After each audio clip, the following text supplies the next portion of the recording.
Hey, what's up? So you need to be in the right mindset in order to go into this movie because it's a very unique movie in its own. I was looking at this and I was thinking to myself, because I had not seen any promotional material. So I was thinking to myself, who did this movie? Who directed this movie? Because it's Wes Anderson, if he made a Saturday Night Live movie but moved away from his flat design. In terms of cinematography, it looks very interesting. It looks like Wes Anderson in 3D. Now, I did not see any promotional material. I did not know what was about to come. I just saw the suggestion on Netflix and I was like, hey, it's been suggested. Let me just see it. This looks interesting. And so when I went in, I loved the opening with the kid who goes to the restaurant and is like, yo, hit me with something, and then he's like, just leave the box open, just leave the box there. I thought that was a very interesting opening.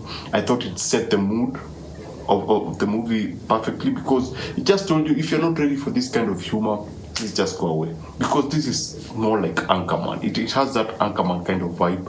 It's over the top comedy. It's amplified gags or amplified skits like what you see on Saturday Night Live, but it's also very star-studded. Now, as I said, my mentality was I did not know what I was going to get. I did not know what I was going to see, and after it, I was pleasantly surprised. I pretty much enjoyed it.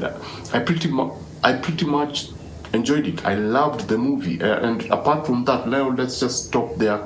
Let's just look at everything else outside that. It's a very star-studded movie, actually. When you think about it, there are a lot of. It's like Jerry Seinfeld went like, I have so many friends in the industry. Let me make some calls, because he's the one who directed the movie, and actually I think wrote with some other guys. So you already have Jerry Seinfeld as the main character.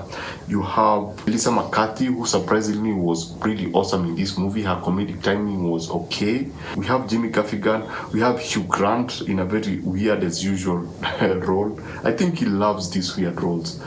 He reminds me of Tigger from Winnie the Pooh. Amy Schumer. Then you have James Marsden, of course, playing another weird character. You have Dean Norris. You have John Hamm. Surprise, surprise. You have Bill Burr playing the president. You have Thomas Leon. You have Christian Slater, who played some interesting milk gang, group that was terrorizing the main company. There's some uniqueness to this film. There's a touch of uniqueness, and there was an effort to make an interesting movie with this. You know why? Number one, if you look at the set design and the costume design, they look like they're straight from 1963.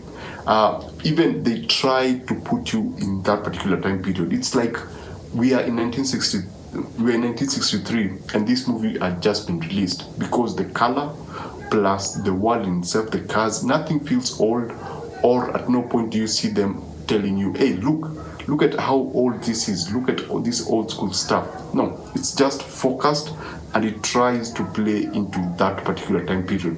I mean, there's a conversation that they're having about a microwave, and they're like, they've never heard of a microwave. Melissa McCarthy is telling Cabana, who's Jerry Seinfeld, about how technologically advanced a microwave is. So I thought that was pretty awesome. The moon gag was also pretty funny. There are a lot of funny things. The movie, in the simplest way to put it, think of the 60s and the cereal craze, where cereals were coming up and they were a big deal every morning, and they had cartoons. And so there are two companies that are fighting for attention. There's Kellogg and there is Post. And so Kellogg has been dominant. They've dominated the market for so long. And now Post have come with this new product that's going to take over. So Kellogg need to up their game in order to remain on top, because they're the ones who've been winning always. And so now, since they're forced to do that, they're forced to do some really funny stuff, like bring a think tank, bring in some new inventors, and try to make them come up with a new product that's going to, battle the other product. So I thought that was pretty funny. And then in the process, the mascots decide to strike because they think that they're being pushed out of the market. Because even so, as much as this is supposed to be a comedy, there's a lot of parody in terms of how most of these multi-billionaire industries are run, and so there are a lot of gags about maybe how workers are treated, how employees are treated.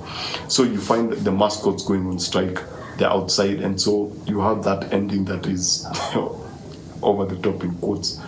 So I liked this movie. Yeah, I've checked some reviews online, and there are people are saying that it's one of the worst movies of the year. But personally, because I did not pay to see it on the big screens, I feel that it's where it's supposed to be. It's on Netflix.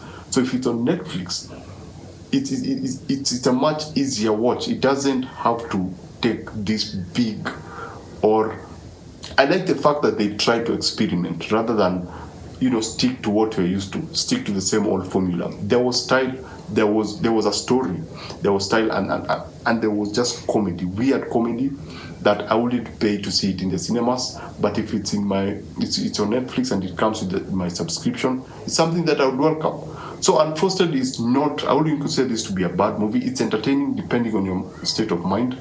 If you're going in thinking that it's Jerry Seinfeld, so it's going to be mind-blowing, then you might be disappointed. But if you go in not really trying to think about it, you're going to have a great time.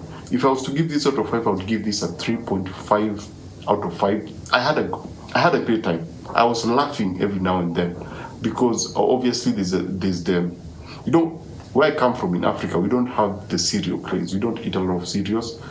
But watching that for me was fascinating. How Americans actually use they're so into cereals and stuff. So I thought that was fascinating. That's why I had fun with this. The performances are okay. I don't think there is a standard performance because this is more comedic. So it's more, everything is a bit exaggerated. It's a bit over the top, based on the writing too, because the writing is also over the top. So it doesn't really allow characters to actually perform emotional moments. I hope I'm making sense. So basically that's it. If you get a chance, just give it a look. It's on Netflix, and just chill. Basically that's it. Remember to always watch what you enjoy and enjoy what you watch. I shall see you on the next one.